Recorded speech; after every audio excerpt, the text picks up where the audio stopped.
قالت فاني كلاين الشابة الفرنسية التي أصيبت الثلاثاء في تفجيرات مطار زيفنتين بالعاصمة البلجيكية بروكسل إن دوي الانفجار كان أشبه بنهاية العالم.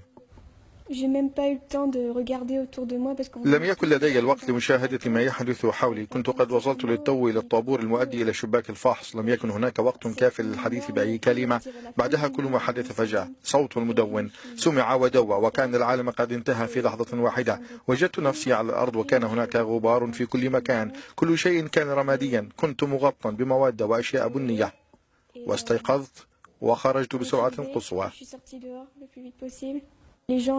بعدها قال الناس لي إني أصبت بحروق، واكتشفت بعدها ونظرت بالمرآة وشاهدت الحروق، لكن لم أرد أن أنظر إليها.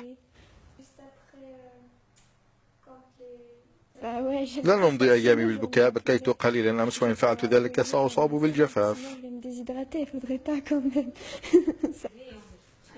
وترقد كلاين ابنة 20 عاما في مستشفى ستوفنبرغ في انترب حيث تعالج.